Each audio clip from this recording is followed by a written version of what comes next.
Hello, thank you for joining us. The Caribbean continues to be one of the most vulnerable regions in the world to climate induced hazards. And as the climate crisis worsens, there is a frequency of hurricanes and storms, flooding, earthquakes, volcanoes, you name it, the Caribbean has seen it. And all these hazards have the potential to ravage communities and affect generations of families for years to come. So, how can we help prepare our Caribbean communities to become resilient to the impact of these hazards? Welcome to the first of two interviews explaining how the Community Resilient Building CRB initiative in the Caribbean is doing just that. My name is Travisa de Silva, Communications Officer with the International Federation of Red Cross and Red Crescent Societies, IFRC, and here to tell us more, we have Mrs. Velda Ferguson Dewsbury, who is IFRC Project Manager with responsibility for the CRB initiative. We also have Ms. Arlene Timmel, who is the Manager in charge of IFRC CADRIM, which is the Caribbean Disaster Risk Management Center. And we also have with us Mr. Matthew Leonard, who is the representative from the Canadian Red Cross, and he's based in Panama at the IFRC Americas Regional Office. Also with us is Ms. Lena Garcia, who is also from the Canadian Red Cross, and she is the Regional Advisor for Protection, Gender Equality, Social Inclusion, and Community Engagement and Accountability. Welcome to you all, and thank you so much for joining us. So we're going to actually start with Velda. Velda, can you tell us what exactly is the CRB project and how exactly did it come about? Good afternoon, everyone. The CRB project, or the Community Resilience Building Project, is a regional initiative that was designed to improve community resilience by strengthening the capacity within the Caribbean region to respond to disasters through climate change adaptation. And it has a focus on gender equality. It also aims to mainstream a comprehensive disaster management approach in the region through collaboration and evidence-based action. This project came about by building on previous accomplishments in disaster risk and resilience programming in the Caribbean that was done since 2010. It is a component of a broader programmatic approach to community-based disaster risk management that has been adopted by the Red Cross, the Caribbean Disaster Emergency Management Agency, or SEDIMA, and national disaster organizations within the countries. And it complements several of the programs that either have been completed or currently ongoing, and it responds to the national requests from the countries for support to build resilience and respond to disasters. All right, thank you so much, Velda, for providing that background for us on the CRB initiative.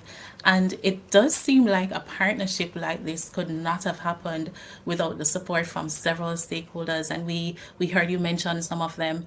Matthew, can you tell us who are the other stakeholders involved, including the donor? Because we imagine that a project like this would require some amount of funding as well. So if you can tell us who are the stakeholders, the donor, and how exactly does this project work on the regional level? Okay, so basically the stakeholders are working together and there are different, I would describe the project as being divided in three pillars with different stakeholders. So the first stakeholders is the regional component, which is basically the within the CARICOM countries. We want to have the project contribute to strengthening, I would say, the partnership between the regional authorities and the regional Red Cross, which is here the International Federation of the Red Cross office in Trinidad and Tobago. So they are working closely with the CDMA, which is in terms of building their partnership in order to share information, organize training, and different activities. So that's the first pillar as the regional level, which are the main two stakeholders for this as CDMA and the Federation. And then we have at country level, which is with the different Red Cross national societies across the region. So, for instance, it can be Trinidad and Trinidad and Tobago Red Cross. It can be Belize Red Cross, or all the national societies. They are having access to the regional initiative. And also, for instance, in 3 countries, it's implemented directly, and Velda will come with that. Will explain more about this one. But so those are the main pillar, are the Red Cross National Society and their counterpart, which are the national disaster authorities of their countries, plus the I would say the different civil society organizations that are working in this particular country. And the third pillar is really what we want to aim at. It's at community level. So the stakeholders there, they are the community members. They are the grassroots organizations that are based in those communities. So they are the one who are benefiting, are going to benefit from this. So in that sense, in that case, is to strengthen their capacities to respond to the disasters, and also integrate the gender component. So I will come a bit later on also to give you a bit more detail on this. But before going, also the important, last important stakeholder for the project is the government of Canada. So through the Global Affairs Canada, we have made a partnership, and they have generously contributed to the funding of this project, as it is in alignment with the government of Canada priorities as in the Caribbean as a priority region, but also to its interest in improving climate change adaptations, and as well due to its feminist agenda, it's also interest in the gender aspect provided in this project. Thank you. Amazing. Thank you so much, Matthew, for sharing information on all the stakeholders involved in the project and how exactly it works at the regional level. And we are excited about hearing even more about the project. And we also want to thank Global Affairs Canada and, of course, the Canadian government for their support of this initiative, which has allowed us to be able to do so many wonderful things in the various communities. All right. So, Velda, can you tell us a little bit about the countries that are involved in this project, and how many countries are there and communities as well that are involved? Sure. As Matthew indicated, this project is being implemented in 3 countries and 20 communities within these 3 countries. And the countries involved are Suriname, St. Vincent, and Belize. And these countries were selected because of their high exposure to disasters, as well as the alignment of the National Society's program to the desired outcomes of this particular project. So we've been working since 2019 in, as I said, 20 communities in these 3 countries to assist these communities with building resilience through, as Matthew would have indicated, several micro projects or projects within the communities.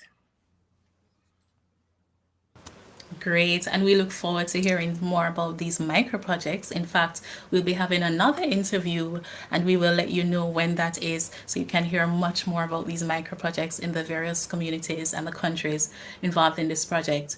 Now, Matthew, I want to come back to you. We know that there are 2 key components of the CRB project, and you mentioned them earlier. We have the climate change adaptation, and we also have disaster risk reduction. How exactly does the project integrate these critical components into its activities? Okay, so in order to integrate these teams, we have first to understand the needs of the community. So the project started first to consult with the community. So the communities were engaged from the beginning of the project for the design, and also through the entire assessments, basically, because we needed to have a better understanding of what was the knowledge situation of the communities.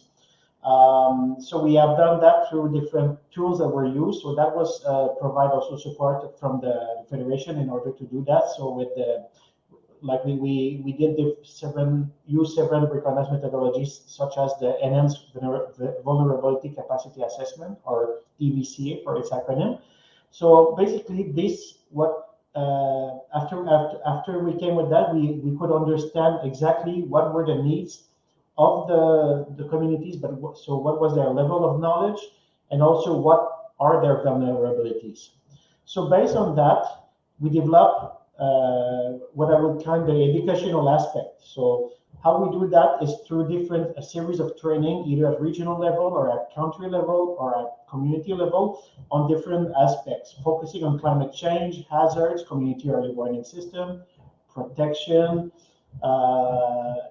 name it, all the priority teams that were there. So by training and awareness of the communities.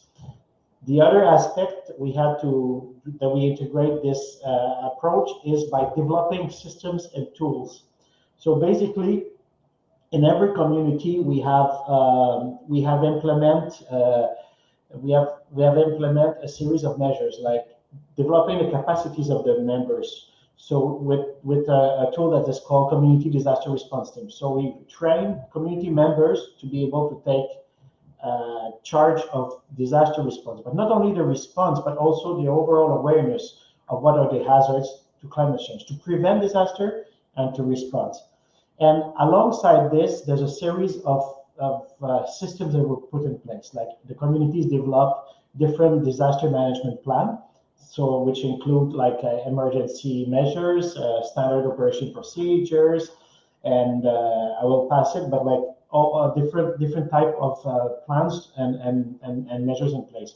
They were also equipped with equipment, so the project support them with that.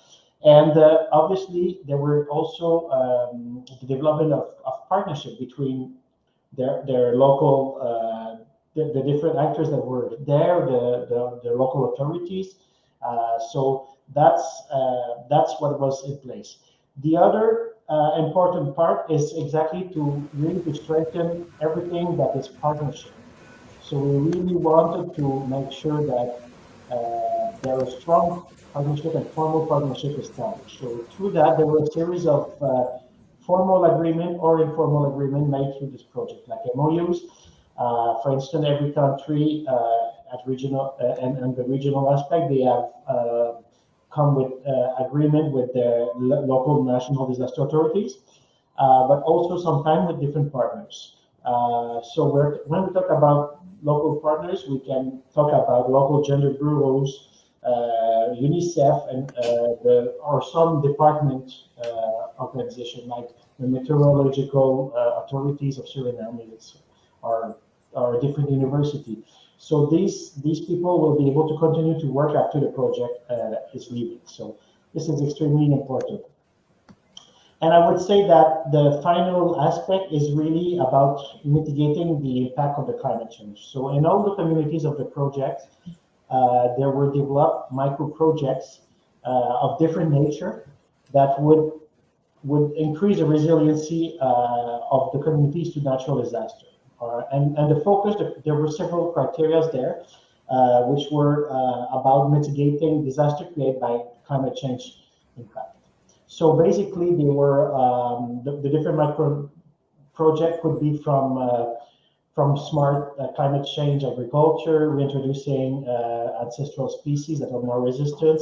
It could be rehabilitation of ecosystems.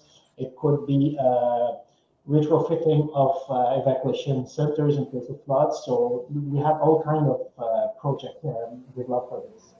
And one thing I want to also mention is each one of these projects also had to include like the most vulnerable people in the decision making on these projects. So their voice were heard. So I will let Lina explain a little bit more about that. But this was super important for us to make sure we have a good inclusion of the more vulnerable voices in the decision making.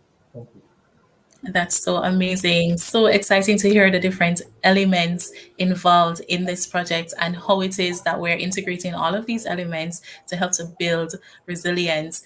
And you mentioned gender earlier, and I just want to bring in Lena here because we know that a major part of this CRB initiative is ensuring gender equality. So, Lena, can you tell us more about that? Yeah, sure. Hello, everyone. So I would say three important words that we consider take in mind to accomplish gender transformative gender inclusion in what we're doing. So basically, it's participation, access, and decision making. How do we guarantee this? So we guarantee this through the different strategies that we come along in back at the field. So whether considering strategies to create safe spaces for people that want to be included in the participation, access, and decision making, the teams back at the field try to make time very flexible. Sometimes we know that we have a low participation of men in our activities because they're working at a certain time. So we try to be very flexible and try to do trainings or meetings after work. And that's a way we include, or we try to include men and women at the same time in all of our activities. We also consider language or dialects back in the community. So for example, myself, I've delivered trainings in Spanglish. So I do Spanglish and then English, and then we try to balance that, that way of communicating, because at the end of the day, we open up an invitation and people come. And what we want to do is be able to have everybody have the same information at the same time. So these are little strategies that we work around when we're out in the field. Every place is different. So this is where all the teams need to put on their gender lens, and this is where they start exploring what works for them, but having that difference or considering those different elements back in their communities. We also adapt our material. We also translate material. And these are some of the strategies we undertake to guarantee the three big steps that take us to having a gender inclusive program towards participation, access, decision making. Sometimes we say, oh yeah, women don't participate, but when we go back to the field, we realize that a lot of men don't participate. Whether because sometimes it's because of timing issues, or sometimes also because, oh, let's leave that to women. Training stuff, that's for women. Oh yeah, knowledge, yeah, that's for them.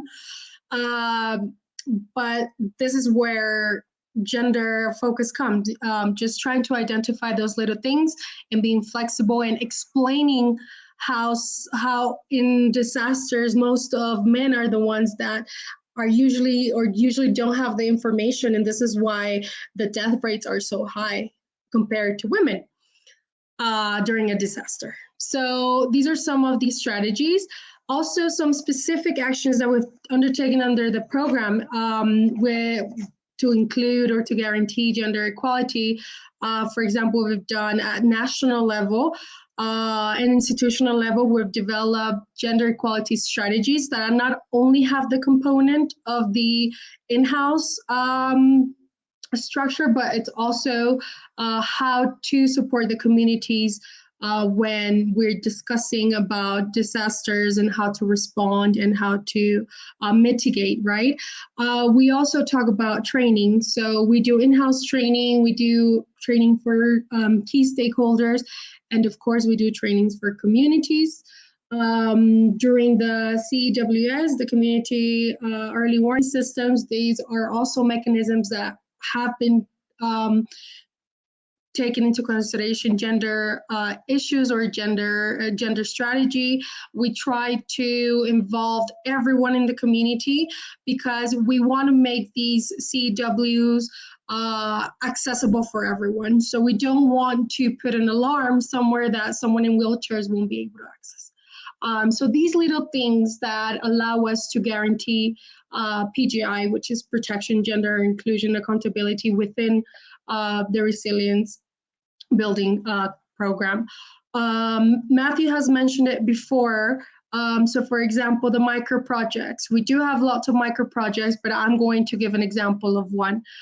So all of the micro projects do have a gender criteria. They've been analyzed through our team, and they need to have some gender standards. So for example, we have a junior ambassador, St. Vincent and the Grenadines, which they focused on supporting capacity building junior adolescents, which for us is something very sustainable. We're having new generations come along to learn and to participate in the activities so they can have a sustainable approach back in their communities. And something that I might want to highlight from this project is the creation of the PGI First Responder Network. So this is one of our biggest exit strategy in the community on how we're going to guarantee gender equality, but not just how we're going to guarantee it during the program, but also after we leave. So we have been able to bring people together as a network from different communities that are prioritized in the program, and they have received certain trainings, very specific skills that they are going to use now for their communities once we're gone. That's amazing. And I'm particularly pleased to hear that, because I know the IFRC overall is also very, very serious about its efforts at, inclusion for all, protection, gender and inclusion for all. So that's amazing to hear about all the work Thank being you. done to ensure gender equality. And I love the PGI first responder concept. So we're going to hear more about that in the next interview that we have with the different countries. So thank you, Lena, so much for sharing all of that. And I know you mentioned in your response a bit about the community early warning systems. And I know a bit of work would have had to go into some of that. And CADRIM has also played a part in this. I'd like to bring in Arlene, who is the manager for CADRIM, to tell us a little bit more about the role that CADRIM plays and some of the tools that you have developed to help this project. Sure, I'm happy to. So CADRIM, or the Caribbean Disaster Risk Management Team, we're essentially a regional hub that really assists not only Caribbean national societies, but globally all national societies in how they apply, adapt, develop knowledge learning products that build community resilience. So we do this in partnership with lots of stakeholders, inclusive of partner organizations. And the goal is really to produce something sustainable that is really helping the process of community resilience. And we specifically, of course, operate in an environment that is small island developing states. So you would see a lot of our tools, methodologies really tailored to suit that dynamic. And the CRB project has offered us this space to really enhance some of these tools and even build and create some new ones. So one of the tools that we were able to create was a public awareness and public education, or PAPE e-library. And this was developed by the project and launched in May 2020. But essentially, it's a space that supports risk communication. So it highlights some of the information that would have been identified through the EVCA tool, which was mentioned by Matthew, and the CWS tool that Lena mentioned. So how do you then communicate these risks? And how do national societies share this in a relatively short time? So this PAPE e-library really helps national societies get their hands on images and videos that could just help spread the word of preparedness, mitigation to these communities that are vulnerable. And it's accessible on our CADRIM website, and we will share the information with everyone at the end of this. But it's really just a friendly way that persons can use this template that we've created on the Canva platform, and they could acculturize it for their national society and their community. The other tool that we were working on, and we have completed, close to completion, is the climate change awareness course. It's an e-course that is specifically tailored for awareness about climate change in small island development states. And as people may know, it was a course in the past that had to be facilitator-led, but we were able through this project to get funding to convert it into a self-paced course where persons could log in at any time, their convenience, and really build their knowledge about climate change, build their knowledge about hazards that are intensified by these climate risks, and gain some global understanding about the impacts just widely on their communities, and then try to consider some of the steps they could take to improve their community lives, improve their own personal preparedness.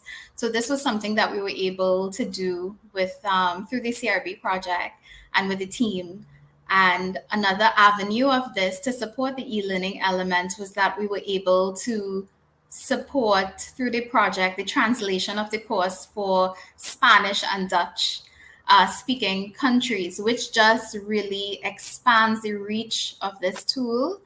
And it makes possibilities endless on making climate change more aware, building that awareness globally.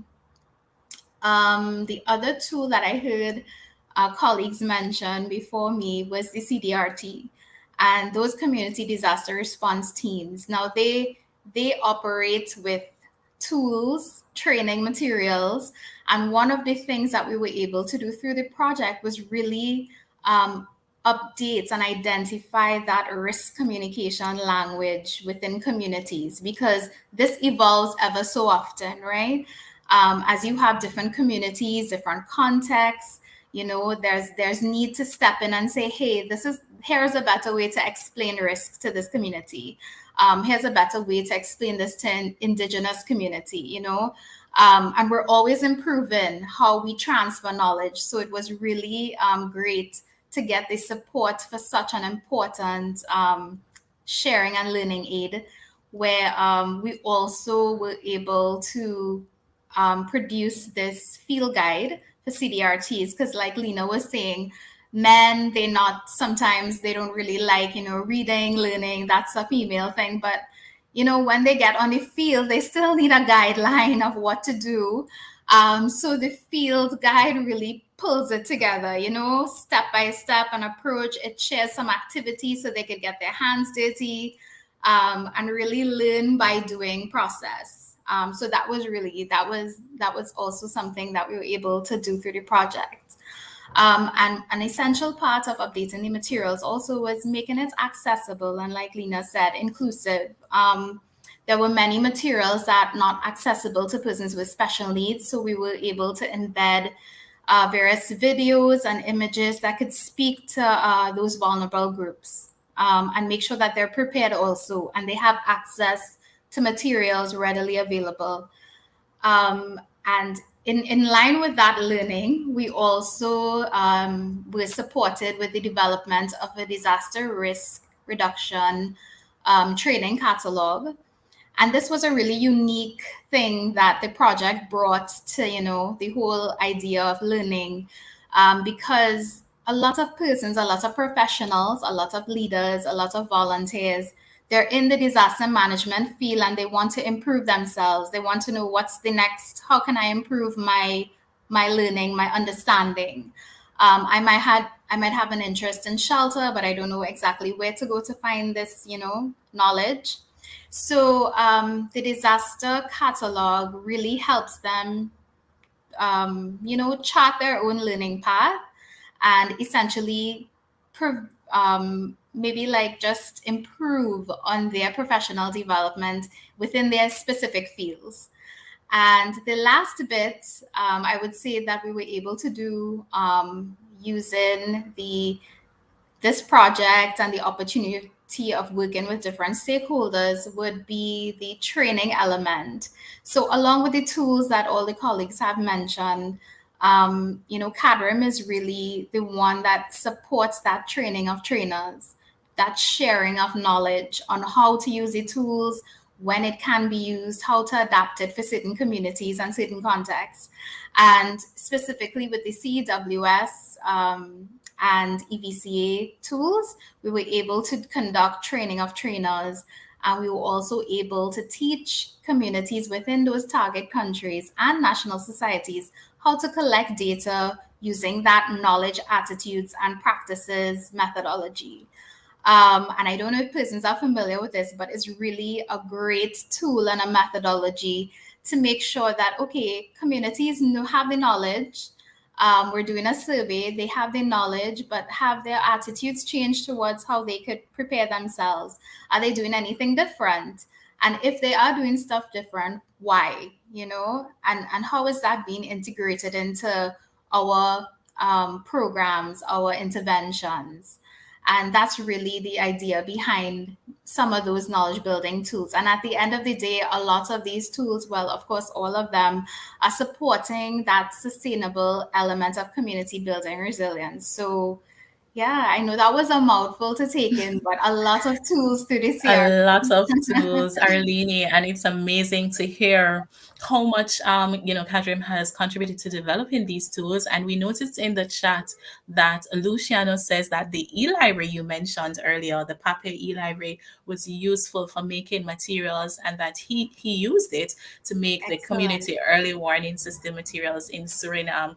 And I know as Excellent. well that several other Red Cross national societies used it during the hurricane season, whether there was an earthquake, whatever hazard there was, they were able to go onto the Papa E library and use some of those materials to help to build awareness. So awesome indeed. Thank you so much, Arlene, for sharing that. Velda, I'd like to come back to you to tell us a little bit more about the regional coordination mechanism in the Caribbean and how the CRB project supports this. The project would have supported the regional coordination mechanism through in three major ways. Sorry. So one is we provided technical and financial support to the the Disaster Management Network, or what we fondly call the DM Network. This network is a network of disaster managers from our Red Cross societies across the region. And we were able to provide support to them to be able to restructure as well as for the implementation of their work plan. And one of the things that Alini would have mentioned as a tool that was developed is the curriculum or the database of courses. And this is a very vital tool in terms of developing and training disaster managers as well as national society leaders throughout the region. So that was one mechanism that we used to support. The second one is that the project aligns itself excellently with CDMA's Comprehensive Disaster Management Strategy, or the CDM strategy, which is runs from 2014 to 2024. And this basically provides, and we also provide support to the joint work program or the joint programs that are being implemented in a partnership that is now developed by CDMA and IFRC as it relates to dealing with disasters across the region. And the third mechanism that we do is what is a IFRC tool, or the support of the global 1 billion coalition for resilience.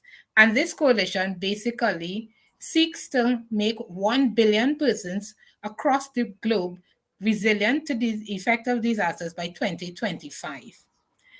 And through this project, we're proud to say that CADRIM, another tool or another way in which they assisted, they were able to develop a hub on their website, which makes it easy for national societies and disaster managers within the region to access information related to this particular program, which would therefore launchpad or assist in or pommel the ability for us to actually reach that goal of having 1 billion persons resilient by 2025. So these are three of the main mechanisms that we've been utilizing regionally, apart from the continued partnerships that we have with CDMA and the national disaster organizations, not just in the three countries that the project is actively being implemented in, but in others across the region. Thank you so much, Feldo. And it's amazing to hear how the project is not just working in each community and helping to build resilient communities, but also helping to build a resilient region and helping to build that regional coordination among the different stakeholders. So thank you so much, Feldo, for sharing that. So Matthew, we've heard so much about this project and the amazing initiatives that have been done and continue to be done under the project. But it wraps up in March 2022. That's this year. Can you tell us what happens after the project officially wraps up? Yes, actually, this project right now is the implementation of the activities is finishing actually this month with the wrap up of the project in March, as you said. So basically, this project it was designed from the beginning to be sustainable. So although our project is officially closed, the activity should continue. And what were the specific factors that will contribute to the sustainability? I think all the deliverables we mentioned, being the different systems, the tools, the equipment, the policies, this will remain. It will remain at regional level, but it will also remain in the local Red Cross societies and most importantly in the communities.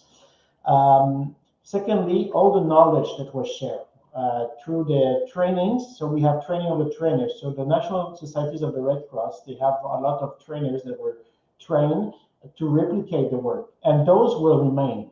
Canadian Red Cross and IFRC are leaving this project, but the national societies in all the Caribbean will stay, and they will be able to continue to share this knowledge. So that's the most important thing. And I think one of the also factor that will also be very key to the sustainability, and in which I think the project went beyond its expectation, like the evaluation will tell. But in my view, I've been extremely surprised with all the interest of the local stakeholders, meaning the local national disaster authorities, the local governments, the local communities, the private business, everyone collaborating together and to have and all the agreements that were developed. Some were formalized as we see through different MOUs, but we had a lot of partnership that went beyond. So like communities helping other communities neighboring, they're already doing that. So it's going to continue in the future. So although we had this amount of communities, we see that the knowledge is already spread around. So this is super important for us.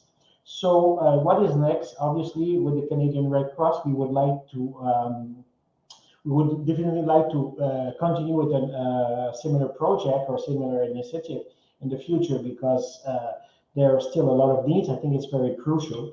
And we currently have also our final evaluation ongoing. So we will see the impact from that report, and we are truly confident we will get good results. So what will be important after that from our side will also to share amongst others, amongst the network, our networks, amongst the Red Cross movement, the best practice we had to make sure this is not staying within the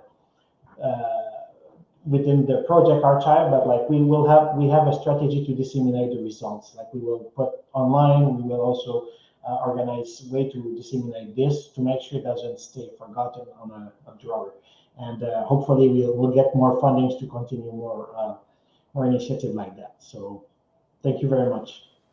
Thank you so much, Matthew. And thank you to all of you for sharing information on the Community Resilience Building Initiative. And certainly it's building resilience in the Caribbean, one community at a time. And thank you also to everyone who joined us for this discussion.